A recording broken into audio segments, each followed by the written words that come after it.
gran, you know, and she loved kids and she treated us all like one big extended family. And there are always words of praise and comfort and sympathy, anything. Not to mention her famous pumpkin scones. Oh, yeah, she was certainly a great cook, wasn't she? Yeah, all he'll ever forget is CWA street stall. Yeah. Which she was still running at the age of 90. Oh, my favourite were those little butterfly cakes. I loved them. No, the pumpkin scones. She always promised she was going to give me the recipe, but she never got around to it, so I don't suppose I'll ever get it now. Winifred, thank you.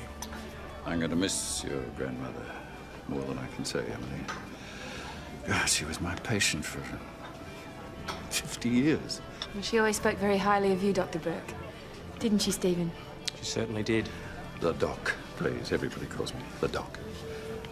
I'll never forget the first time I met Madge Foster. She came into the surgery. She was complaining of indigestion. More tea? Thank you very much. Hate it when the old ones go, don't you? Just hope the docs get... Somehow.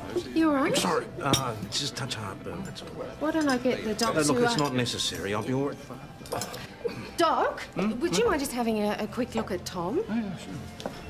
No, look, I'm fine, really. It's just indigestion. Where's it hurt? It's indigestion. Oh, God, don't tell me it's another heart attack. Oh, come on, it's not another heart attack. Look, Tom, just calm down. We'll go down to the surgery and I'll give you a checkup. Better sure than sorry. But I'm not even in any pain now. I'm all just right. let him check you out, I all right? don't need checking out. Tom, just shut up. Hello. Don't touch anything. Looks like you've been burgled. I always keep this internal surgery door locked. It's not locked now. Well, did they break in? Maybe. Whereabouts is your drugs cabinet? Oh, it was through here. No, that's definitely locked. Where do you keep the key? In here. Yeah, no, don't touch. Is that where it usually is? Yeah.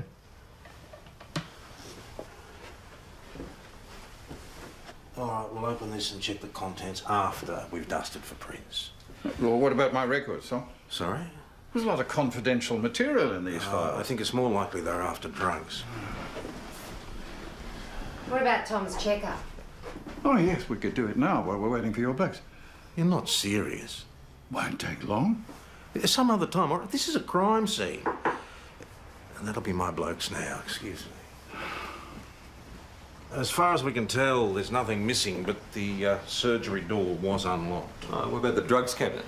It seems to be secured. Oh, they went after drugs. I've checked the cabinet, nothing's missing. I thought we So agreed if that my you were surgery is going no longer a crime scene, let's get on with the examination. That's a good idea. Out of the question. The whole house is a crime scene under the control of Senior Detective Hasham, who'll report to me in due course. Right, Detective? That's correct, boss. So, you ready to go, Christine? Tom, I really think you should have Otherwise, this you examined. might prefer to walk home. He'll be back. What's going on between those two? We don't ask. Now, are you sure nothing's missing from the surgery? Yeah, as far as I can judge. What about any valuables? Valuables? Yeah. Television, video, stereo, computer. I do have a radiogram. Right. Yeah. It's, That would be there. uh-huh. Okay, how about silver, china, antique candlesticks? I'm afraid I live very simply. So you've got nothing that anybody wants to steal? The only things of value that I have are in my keepsake room. Oh, this is where I keep all the knickknacks the patients have given me over the years. It's like a museum. Well, that's exactly it in a way. Museum of a lifetime service in a country town. And people gave you these things? Yeah, while they were alive or left them in their wills, yes. Do you know if anything's missing? Well, that's the point, you see. I really don't know. It could be, but I couldn't be sure. There's such a clutter. An old bachelor and his clutter. There was never a Mrs. Burke? Oh, there was a lady of whom I was very fond, but she married somebody else. And she's dead now. Yeah, most of my old friends are. It's the price of old age. Most people prefer it to the alternative. What, to death, you mean? Oh, when you get to my age, sometimes death can be a friend. These souvenirs, are they worth much? I really couldn't tell you. That chair of Mrs. Simon's might fetch a bit at auction. Real Dresden. Mm-hmm. Antique desk? Oh, no. That belonged to Lucy Clark. She used to be sitting at it on the veranda of her house whenever I called. Poor child died of encephalitis, 1962. Her mother couldn't bear to see the desk again. So she gave it to you? Oh, yeah. Oh, so many memories. Have you got a list of this stuff? No, I'm sorry. He's got a stuffed pig's head someone gave him. He's got a dead kid's desk. I was amazed he didn't have skulls hanging up in there. Look, people give him things. What's he supposed to do? Chuck it away? Well, it's creepy. He lives alone in a house full of dead people's things. Oh, settle down, Constable. Set off those prints. Jack's onto it. A fat lot of good will do, though. Oh, it's good to know I'm not wasting my time over here. Yeah, well, it's pretty hard to solve a burg when you don't even know what's stolen. Or if anything's been stolen. Why else would you go to the bother of breaking in? Well, you might have knew about his Aladdin's Cave of Treasure. Help yourself and nobody be the wiser. Point is, who would know about it? Keepsake room. Never heard of it. And you've been a patient how long? He delivered me.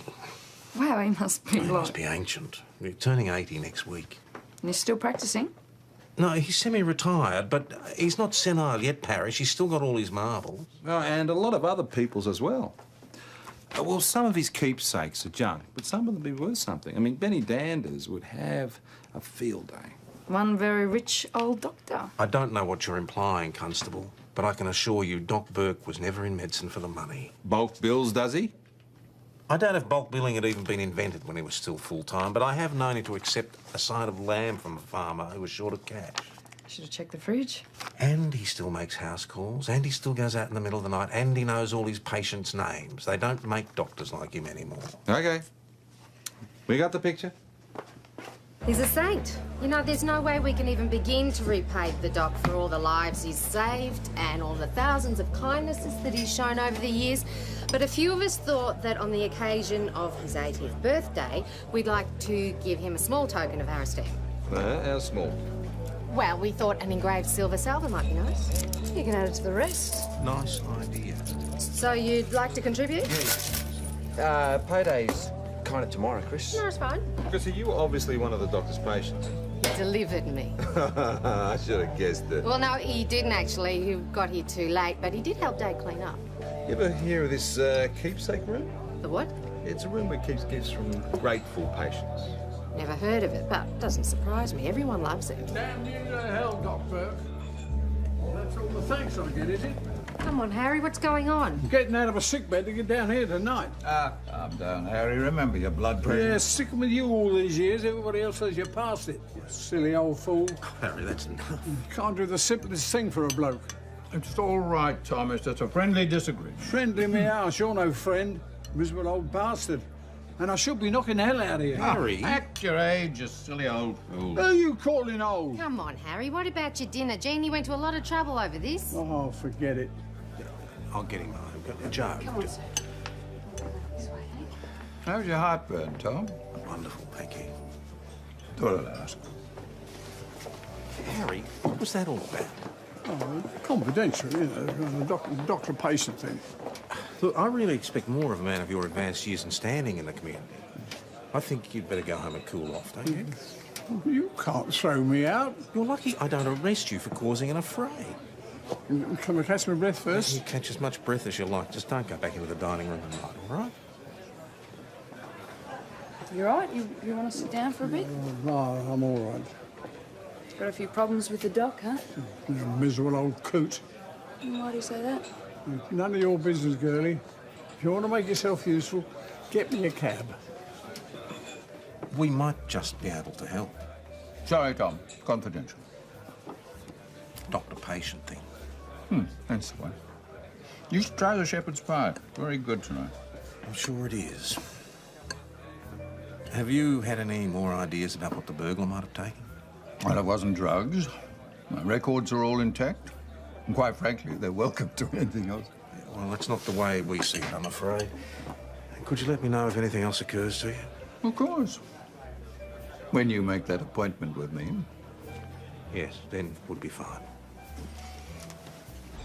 We've got the fingerprints report. Only the doctor's prints on the drugs cabinet. What about the front door? Outside knob wiped clean.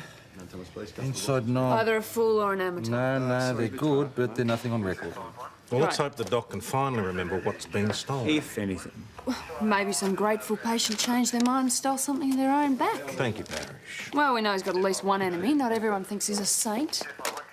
Boss, there's a message for you. Simon Rogers called. Who? He's Mrs. Foster's solicitor. They're having a reading of the will down at the bowling club at about 10. We'd be grateful if you could attend.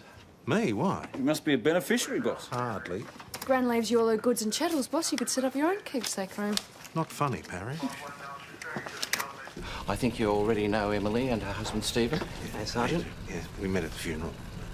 I'm really sorry about your Gran. She's a great loss to our community. Tell me, Sergeant, are you here by invitation? I am, as a matter of fact. I can't imagine why, unless Mr. Rogers is expecting trouble. Maybe. Oh, I'm sorry I'm late. I appoint my solicitor, Simon Rogers, to be executor of this my will and trustee of my estate. I give and bequeath to Sergeant Thomas Croydon of the Mount Thomas Police my recipe for pumpkin scones, knowing how much he always appreciated them. Thanks, Gran. I'll treasure it. To continue, I give and bequeath my cameo brooch to my granddaughter Emily, in the hope that she'll pass it on to her daughter, if she has one, and the sum of $5,000. I give, devise and bequeath all the rest and residue of my property, real and personal, to Dr. Richard Burke of Mount Thomas in gratitude for his exceptional care. She can't do this. This isn't right. I can assure you, Mr. Farrow, this is a legally accredited last will. You're not going to get away with this, you bastard. Mr. Farrow. My wife's grandmother was perfectly healthy only 1 week ago. Suddenly she's dead and you inherit the lot.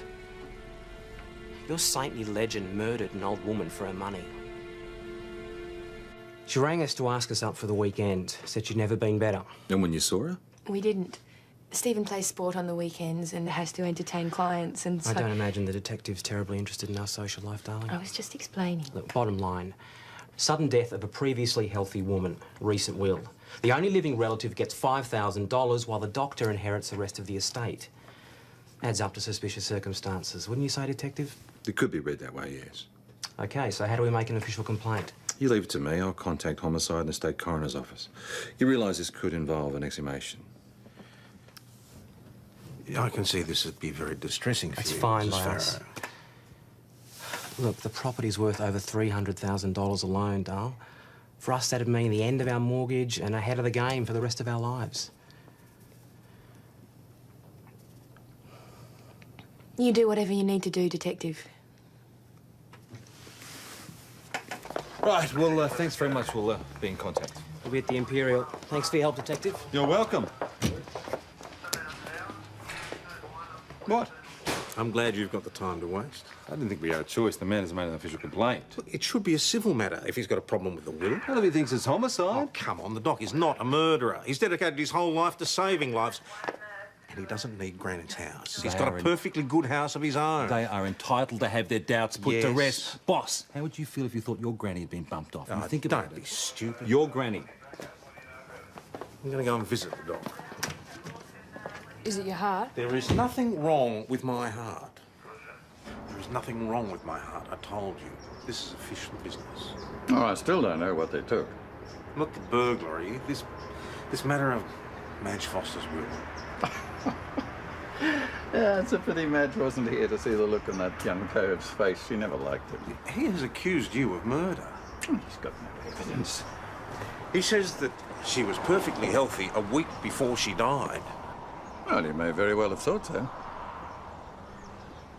Madge had stomach cancer, Tom. Inoperable. If they'd visited more often, they might have figured it out. She never told them. Well, you know the generation. Crack hardy, cop it sweet, don't whinge, last of the pioneers. What about this will? Oh, that's very embarrassing. I mean, I didn't seek to inherit. I don't want it. In fact, I shall have to take legal advice as to what to do about it. I mean, doctors get left things by their patients, knick-knack, sometimes money, and one accepts it in the spirit it's given. This estate is worth quite a lot, it seems. No, like this has ever happened to me before. The circumstances, one can understand the Farrows reacting the way they are, but on the other hand, perhaps they should have visited more often. So there is nothing you would like to tell me about the circumstances surrounding Gran Foster's death? Thank you for putting it so politely, Tom. She was old, she was terminally ill, she was in great pain. You know what I'm asking, Doc. All I'll say is I took no heroic measures to try to prolong her agony. And if that's murder, Tom, you better lock me up right away. Because I'd do the same for you. So there's your explanation. She had inoperable stomach cancer and didn't tell them. And who was her doctor at the time? Dr. Burke, of course. And who inherited? He didn't ask to inherit. Oh, my heart bleeds for him. PJ? Yeah, I know he's a saint. And he's your doctor, and you like him a lot. Which is why it's good that I'm investigating this, not you. Yeah, all right, point taken. Where are you going? I'm just going to check this cancer story. It is not a story. Come on, Joe, work to do. Stomach cancer. She was definitely dying. It's amazing she lasted as long as she did. Have a look. Mel, I could be looking at a map of Bolivia. No, take my word for it. She was going to die anyway. Going to die? Anyway? What are you saying? In some way, Dr. Burke hastened Mrs. Foster's death? As a matter of mercy? It's a grey area, PJ. On very shaky ground. Mel, come on. What do you really think professionally? Ask yourself, would you rather 3 good days or 10 bad ones? The amount of pain Mrs. Foster must have been enduring obviously required management by medication. And? You have a condition where you're in agony and you're dying. But the medication, which manages the pain level, can hasten your death. So it's possible that Dr. Burke hastened Mrs. Foster's death? Every doctor has to make those choices. Do they? I mean, Mel, I'm a copper. I'm sworn to uphold the law. No ifs, no buts, no choices. But you and Dr. Burke, I mean, you're medics. You're sworn to preserve life. There's no difference.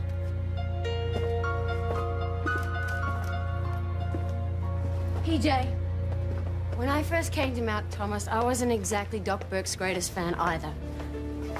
I thought he was a doddering old fool. He'd come to the hospital and meddle with my patients. But I watch him with the old people and he stays with them to the end. I mean, look at the care he's given that crazy old bugger, Harry Quinn. Bottom line, Mel? Bottom line, he would have acted in his patient's best interest. And if he thought their best interest was to kill him off quicker? If it had been your grandmother, you probably would have thanked him. Look, my mum's a crook, right? And when she dies, I want it to be in her own time, not when the good doctor decides to play God. Your mother mightn't agree. And if he did it for the money, Mel? You never give up, do you? Oh, well, you know, sometimes that's considered to be a virtue. Anyway, look, once I get Dr. Burke's medical records, I'm going to hand the whole thing over to homicide and they can deal with it. When's the exhumation? Tomorrow morning. I can assure you that the town is not going to like it. It's not right. It's dishonouring the dead. I'm sorry, What Miss... did I tell you? Starling. Starling. But an autopsy is the only way we can work out if she was murdered. Why would anyone kill poor dear Madge? Oh, only about 300,000 reasons. Her estate was worth quite a bit, you know. You can't be suggesting Doc Burke had anything to do with it. It was a suspicious death. He was Gran's doctor. She trusted him. Opportunity. He had access to lethal drugs. Means. She left him her estate. Motive times at least 300,000. It's wicked, a wicked, wicked lie. Oh, leave him alone, Winifred. It's not worth it. Lying around suggesting things. It's a crying shame. Someone ought to put a stop to it. You two over here, these people are committing character assassination. I'm simply trying to ascertain whether my wife's You ready to grandmother defend died a me, natural mate? death. No, thanks. So you're gonna dig her up? Well, what if she was poisoned? Don't you want to find out if your precious doc's been bumping off his patients? He's a saint, you mongrel. He'll get a crown in heaven while you'll burn in hell. All right, settle down, Winifred. You too, thank you, Mr. Farrow. I know you think as highly of Doc Burke as I do, but unfortunately an allegation's been made and the law must take its course.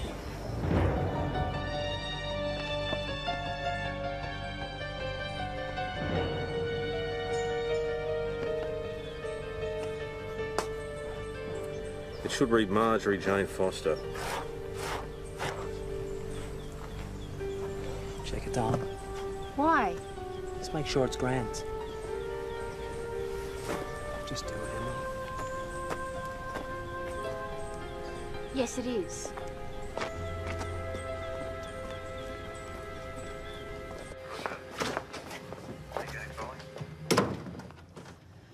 That obviously went well. Well, it's in the coroner's hands now. With a bit of luck, they won't find anything. Well, I wouldn't be so sure. Ben and I have been doing a bit of checking around. What? And, well, I thought it might be a good idea. Who asked you to do that? Well, Sarah Robinson rang in after Barney at the pub. Turns out Gran wasn't the only one to leave a big chunk of her estate to the doctor. The ring around has yielded 10 people, all of which who have died and left money to the good doctor. There's 2,000 here, 5,000, a few $10,000 amounts. And that's just one day's research, tip of the iceberg. OK. Now, these people, they're all his patients. Everyone. Mm-hmm. OK, that's very good. But next time, you tell me what's going on, all right? But you're at the exhumation. Don't worry about that. How'd you get onto them? I just rang a few bereaved relatives and the whole thing kind of snowballed. Excellent. Boss isn't going to be too happy digging up one old friend to get the dirt on another. That's just one of the disadvantages of being a country copper. Hello. Oh, yeah, OK. Can I help you? I wanted a word with Tom Croydon, please. Gran Foster's will. It's caused such animosity. I suppose I should have anticipated it, but there was so little contact between Madge and the granddaughter that I thought perhaps there was some kind of understanding. Well, blood's thicker than water, Doc. So is money. Well, I had intended to sell the property and give the money to charity, but it doesn't seem like such a good idea now, so I think I'll just give it all to Emily. Not to both of them? Don't like the husband. Nasty piece of work. No, I'll give the estate to Emily, and she can pay all the legal costs involved. Well, I haven't lost all my marbles. Some people would say you're being more than generous. I can't live in two houses. I've no one to leave it to. Why would I want it? You just tell me where she's staying, and I'll phone and tell her. To Emily? Yeah, I told you, he doesn't need the money or the house. Well, it could be seen as a way of deflecting suspicion. Product of a guilty conscience. You two have really got the dock in your sights, haven't you? No, look, I've got a completely open mind about it. We're just following all avenues of inquiry, boss. Such as? Such as a list of bequests the deceased relatives have left Dr. Bird. Well, people are starting to ring us now. It's almost like a telethon or something. Can't be this much. I think it's just the beginning. I just spoke to the pathologist in the coroner's court. They've got Gran Foster back on the slab. She had enough morphine in her system to kill a horse. What's a lethal level of morphine to one person may not be lethal when administered to another. Don't chop logic with me, Doctor. Did you administer a lethal level of morphine to Mrs. Foster? You know yourself that a long-term heroin user can take a dosage that'd kill you or me. We're not talking about heroin users. Mrs. Foster needed a large dosage to manage her pain, far in excess of anything that you or I could safely absorb. A lethal level for us, but not for her. But she died. That was inevitable. The choice was dying in what we term chemical oblivion or dying in great pain. She signed a paper asking for pain relief, but no other treatment. I acted in accordance with her wishes. Right, now, this chemical oblivion, does it kill you quicker? Steady on, PJ. It can shorten the process. Does it kill you quicker? See, we're all gonna die, aren't we? I mean, nobody gets off the planet alive. The death rate runs at 100%, but the one thing that makes a death a murder is when someone makes someone else die too soon. 50 years too soon. A minute too soon. It's the too soon that makes it murder, Doctor. It is not as clear-cut Yes, as it that. is. Now, I'll ask you again. Did you administer a drug to Mrs. Foster that made her die sooner than she needed to die? And if so, have you done it to others? Now. Have you?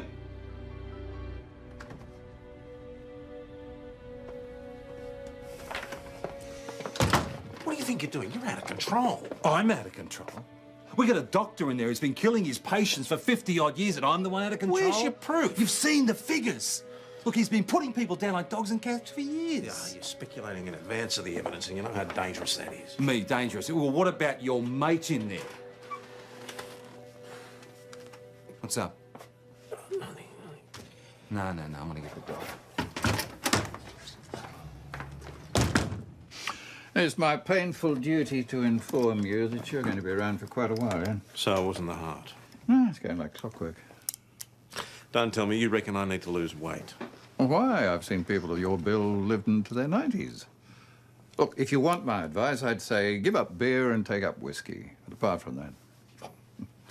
Now, does that mad dog detective of yours want another bite at me, or can I go? We'll be in contact once we get the medical details. You know where I am. This is a bottomless pit. You're going to have to dig up the whole cemetery, mate. Well, you can add another $4 grand. Why am I wasting my time here? Should have studied medicine. Bye-bye. Another 2 over here. Only 2? Oh, well, every bit counts. As my old Scottish gran used to say, many a mickle makes a muckle.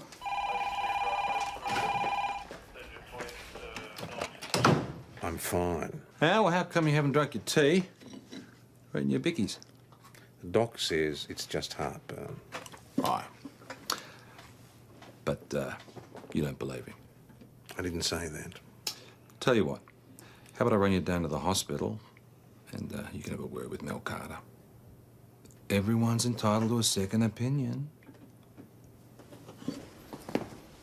Well, far as we can tell, your heart seems to be working okay at the moment. So this, whatchamacallit, this cardiac workup revealed what? Well, we've run tests on cardiac enzymes, troponin, serial ECGs. They should be back in a day or so. So until then, take it easy. Felt exactly like my first heart attack, you know? It could have been gastric reflux. Heartburn, originating not 100 miles from the Brown Owl Bakery. Who's been talking to you? Doctors just know these things. Joe Parrish. It wasn't Joe. It's Chris Riley, wasn't it? I don't know. A man has one vanilla slice and she won't get off Look, his you can back. stop fishing. Bottom line is, a man with your history could lose a bit of weight. And a bit of exercise wouldn't go astray either. Mind if I take the first opinion on that? Any competent doctor would agree with me. Doc Burke. He didn't. Well, I should get the rest of the results in the next few days, so until then, no vanilla slices. Doctor, have you a minute? Sorry, Tommy. That's okay. Yes, Miss Darling? I just wondered if you could tell me what are the symptoms of a morphia overdose? What? My mother had morphia at the end from Doc Burke. She left him a little something. Not a huge amount, but in view of what he'd done and how he'd helped her through the pain at the end, it didn't seem, well, excessive. And what are you suggesting? She kept saying she wanted to die. I wouldn't listen. I didn't want to hear it. Maybe he listened. What did Mel say? Oh, well, still a few test results to come through, but looking good. She's let you come home, so things must be all right. I'm back to work, actually. Ah! Yeah, she reckons my heart's okay. Great. That's good news, boss. Do you want to add your lunch to the... Oh, yeah, are you going to get that shepherd's pie from last night? A salad sandwich. All right. And some fruit. All right, and some fruit. Chris, put that little contribution for Oh, it's Doc's fine. Don't worry present. about it. It's a bit late, but... Don't worry. No. You sure? Oh, I've postponed it till all this business is over. Not you too. Bloody Doc Burke, he doesn't deserve anything. Harry. Come back. Can't we talk about this? Why? Because you think you can negotiate anything. Well, not me, not anymore. What, you don't Mrs. mean Riley, that. would you be good enough to make up my half of the bill? As you might have gathered, I'm checking out. Certainly. Do you need a hand with your bags? He was spewing. Yeah, well, it couldn't happen to a nicer bloke. Oh, now. Oh, that's funny. That didn't look like they're having too many problems. No, that means nothing, Jack. Well, I wonder what brought it on. Easy, she now owns her own house. A cynical point of view, but probably right. You're probably right. I am right. You know, I feel sorry for Stephen. He's lost a house and a wife in one day. That's right. Ah, Mr. Farrow, can I help you? Yes, I've been robbed. I went back to the hotel. From where? Well, I was attempting to offer my wife a lift to the train station. And tempting? She didn't need my help. She'd ordered a cab. Go on. I went up to my room and found it was unlocked. You always lock it? Always. I went inside and found the room a mess, things everywhere. I immediately checked for my valuables and found a particular item missing. What item was this? A book. A very valuable book. Nothing else? Well, not that I could see. Maybe your wife packed it by mistake, made a bit of a mess as she was leaving? No, we had separate rooms. Well, apparently I snore. Anyway, she wouldn't have gone into my room. She didn't have a key. No, it was somebody else. Hmm? Now, who do you suspect? Well, obviously somebody with a key. I mean, the publican must have a spare key or a master key. A master key? What does he think this is, the Hilton? But you got spare keys, Chrissy. I've seen them. Yeah, well, they ought to be in that drawer. So anybody could have knocked them off. No, I keep this door locked, which means anyone would have had to have come through the bar. But any of the staff could have got to them. Yeah, except they wouldn't have. I trust them. Right, so some petty thief with opportunity, yeah? Yeah, some petty thief with an interest in old books, I suppose. Any other... Sorry. Any other keys fit that door? Well, they're pretty simple keys. Who knows what they might to fit? Mount Thomas 509. Mount Thomas 509. Can you attend to 213 Bully Court Street, Sam. Mount Thomas, All the right. home of Dr. Richard Burke? Call it in, Joe. Mount Thomas 509 to VKC, code 5 the last. We've got an ETA on the ambos. Stand by, 509. He's still unconscious, but otherwise seems to be in one piece, which is pretty lucky at his age. Any idea what he was hit with? Hard to say. Could have been the proverbial blunt instrument. There are no obvious indications. Could it have been accidental? I mean, a fall, something like that? No, there were signs of a break-in. Look, I'll let you know when his condition changes. Thanks, Mel. So who bashed Doc Burke? Stand in line. Plenty of people got grudges. Well, Stephen Farrow, maybe. Revenge for losing the house. Not to mention Emily. Emily, why Emily? Well, she might have decided he really did kill her gran. Thought she'd take the law into her own hands. Yeah. Well, Harry Quinn would be more likely. He's got a bee in his bonnet about the good doctor. That's assuming, of course, that somebody actually broke in to deliberately assault the doc. I mean, he could have just disturbed a burglar. What? 2 burgs in 3 days? And we checked the surgery, drugs cabinet, radiogram, even the keepsake room. Nothing seemed to be disturbed. We have to accept it's a personal attack. We should get them all in. You people are beyond belief. What makes you think a respectable citizen like myself would assault an old man? Did you assault Dr. Burke? No. What time is this supposed to have happened? Around 2:30 this afternoon. At 2:30, officers, I was here with you reporting a theft, remember? 2:42 to be exact. I logged it. Are you suggesting I bashed the doctor, then came straight to the police station? Where did you go after you left here? A Paragon Cafe, where I had an indifferent cup of coffee and an inedible pie. I've always enjoyed the pie at the Paragon, but we'll check with Kim. Do so, officers. Please, do so. Kim at the Paragon reckons he came in about 2:45, left about 3:05. And the emergency call was logged in at... 3:04. It was made from Doc's own phone. The caller was definitely a woman. Emily. I'm on hold to D24. They're trying to organise a replay of this tape, but they're just stuffing me around. Echo, how you going with tracking her down? Oh, I left a message on her mobile phone and tried her in Melbourne. There's no answer. Well, that's if she went to Melbourne. I mean, that's where Stephen thought she was going, but she's got a house here now, remember? What's the holder? Not yet, she hasn't. Oh, she might have a key. Jack, you go over to Mrs. Foster's house? Fantastic. Thanks. Yep. I'm patching it through now. I need an ambulance. I need one now. There's a man injured at number 213 Bullock Court Street, Mount Thomas. That's 213 Bullock Court. Please come now. I know that voice. I went over there because I just had to find out whether Doc Burke killed my mother. You know better than to listen to gossip, don't you, Winifred? It wasn't just the gossip. I thought, what if Dr. Burke had given her an overdose? I mean, at the time I thought merciful release, but what a terrible thing if he had. So you went over to confront Doc Burke? The door was open, I went in, and I nearly fell over him. He was on the floor, lying there bleeding. So he had already been assaulted? Yes, and he wouldn't wake up.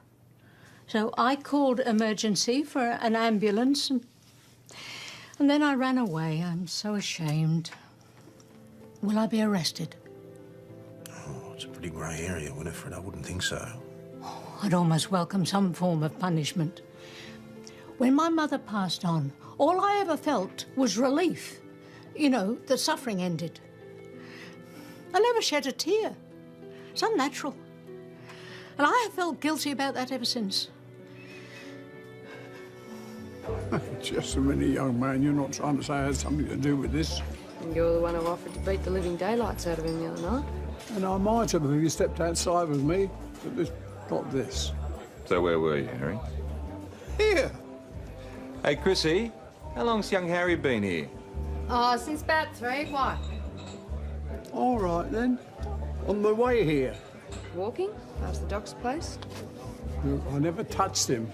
I know we had our differences, but it's kind of patient-doctor stuff, nothing personal. Want to tell us about it? Listen, girlie, I'm bloody terminal. I'm in such pain I wouldn't inflict it on my worst enemy. I keep asking the doc if he'd give me the old aged father, but he won't do it. He keeps refusing. You asked him to kill you? Yeah, well, he did it for Madge Foster. Why couldn't he do it for me? But no. That's why I got annoyed. What makes you think you're terminal? Has someone told you that? Oh, look at me walking about like death warmed up. Can't eat, can't pee, can't sleep. You can drink. Oh, it's brandy. The only thing that kills the pain. Does it interfere with any medication you take? Medication? God, what good's that going to do? So you're not taking your pills? I've got a cupboard full, all colours of the rainbow. Never take any of them. All right, Harry. Thanks for your time. All right, Constable, we've got work to do. We sure do. Come, Mr. Quinn. Want to come with us? Harry asked the doctor to kill him. Well, he thought he was terminal, Miss right? Bleeding Heart, he took him to the doctor. But as it turns out, he wasn't. I took him to Dr. Mel, who adjusted his medication. I mean, it was either that or let him become the next victim of Dr. Death. Dr. Death, as you call him, Parish, is currently fighting for his own life in hospital because some cowardly maggot belted him. Are we any closer to finding out who that was? Now, the question remains, did they break in to bash him, or did they bash him because he disturbed them mid-berg? Run that by me again? Maybe they didn't get whatever it was they were after and came back for it. You got those photos of the keepsake, right? Yeah, and this time we got a fighting chance of finding out what was taken. Good. Now, everything's correct in this corner. Same here. Unless... No, nothing. Have a look in there. Oh, there's no gaps. Hang on.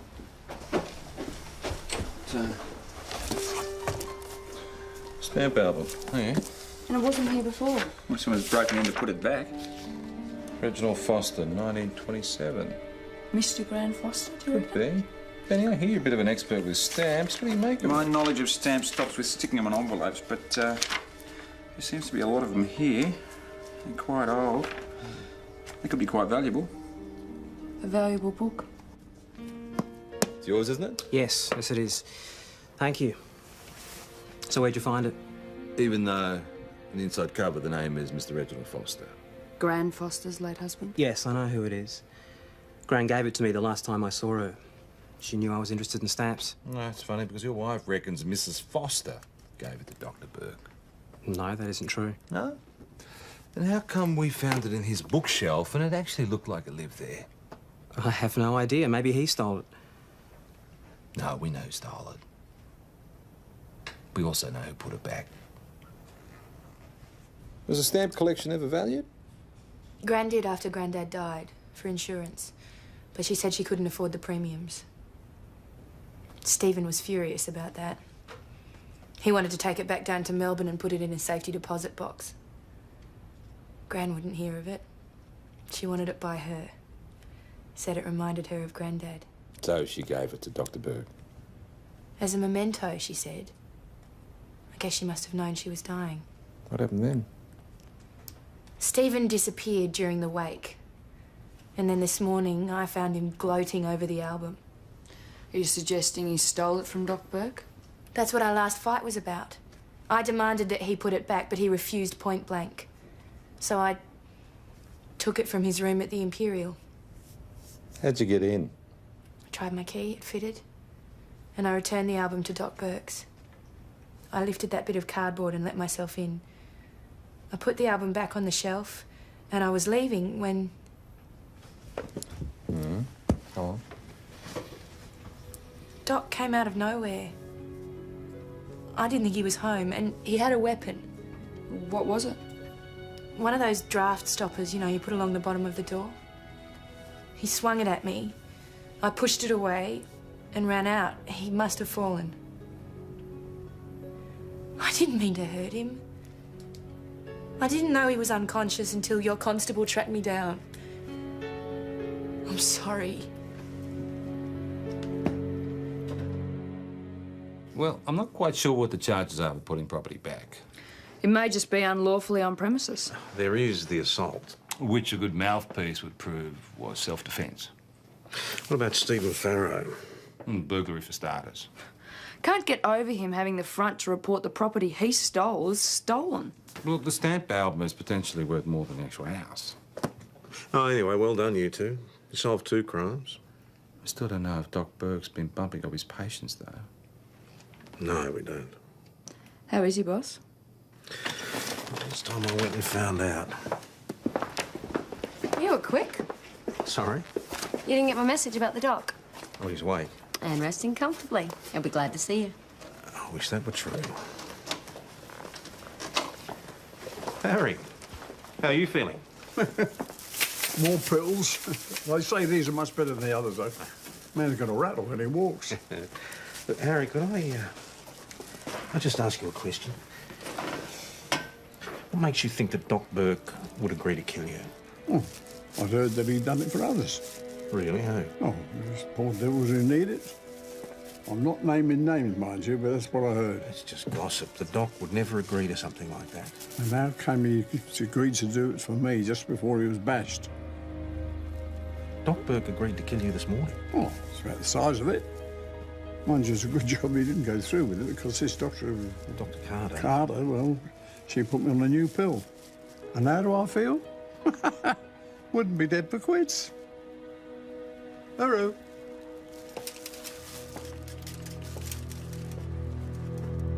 Oh, Tom. Doc, how are you feeling? All the better for seeing you. Nice of you to drop in. It's not a social visit, I'm afraid. Oh, it's this, the whole team. Senior Detective Hasham has a duty to perform. I'd rather you did it, Tommy.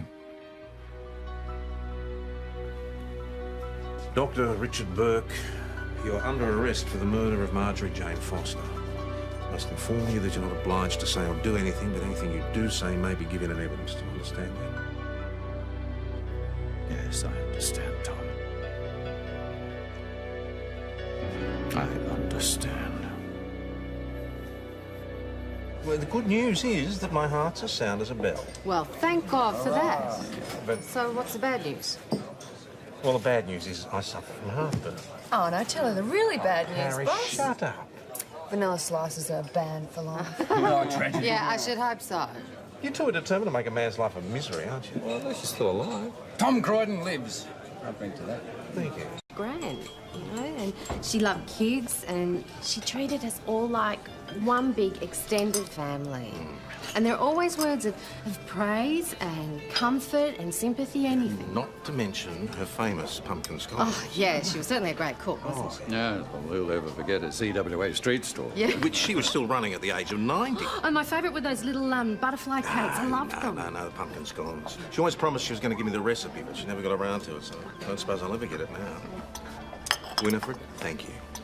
I'm going to miss your grandmother more than I can say, Emily. God, she was my patient for 50 years. Well, she always spoke very highly of you, Dr. Burke. Didn't she, Stephen? She certainly did. The Doc, please. Everybody calls me the Doc. I'll never forget the first time I met Madge Foster. She came into the surgery. She was complaining of indigestion. more tea. Thank you very much. I hate it when the old ones go, don't you? Just hope the docs get... Somehow. You all right? I'm sorry. Just a touch heartburn, that's all. Why don't I get the docs Look, to... it's not necessary. I'll be all right. Doc, would you mind just having a quick look at Tom? Oh, yeah, sure.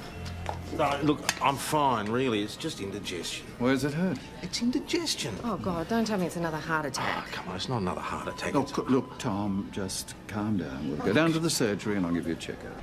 Better sure than sorry. But I'm not even in any pain now. I'm all just right. let him check you out, I all right? don't need checking out. Just shut up.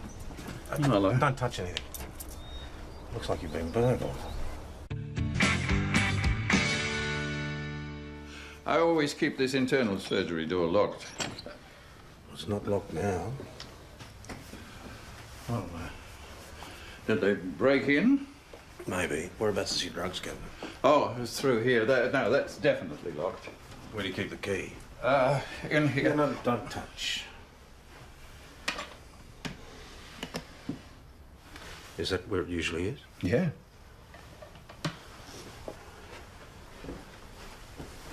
All right, we'll open this and check the contents after we've dusted for prints. Well, what about my records, Tom? Sorry? There's a lot of confidential material in these files. I think it's more likely they're after drugs.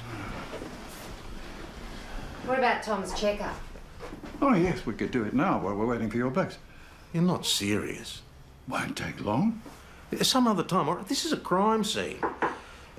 And that'll be my blokes now, excuse me. As far as we can tell, there's nothing missing, but the surgery door was unlocked. What about the drugs cabinet? It seems to be secured. Oh, they went after drugs. I've checked the cabinet, nothing's missing. I thought we So agreed if that my you were surgery is going no longer a crime scene, let's get on with the examination. That's a good idea. Out of the question. The whole house is a crime scene under the control of Senior Detective Hasham, who'll report to me in due course. Right, Detective? That's correct, boss. So, you ready to go, Christine? Tom, I really think you should have Otherwise, this you examined. might prefer to walk home. He'll be back. What's going on between those two? We don't ask. Now, are you sure nothing's missing from the surgery? Yeah, as far as I can judge. How about any valuables? Valuables? Yeah. Television, video, stereo, computer. I do have a radiogram. Right. Yeah. That would be there. Uh-huh. Okay, how about silver, china, antique candlesticks? I'm afraid I live very simply. So you've got nothing that anybody wants to steal? The only things of value that I have are in my keepsake room. Oh, this is where I keep all the knickknacks the patients have given me over the years. It's like a museum. Well, that's exactly it, in a way. Museum of a lifetime service in a country town. And people gave you these things? Yeah, while they were alive or left them in their wills, yes.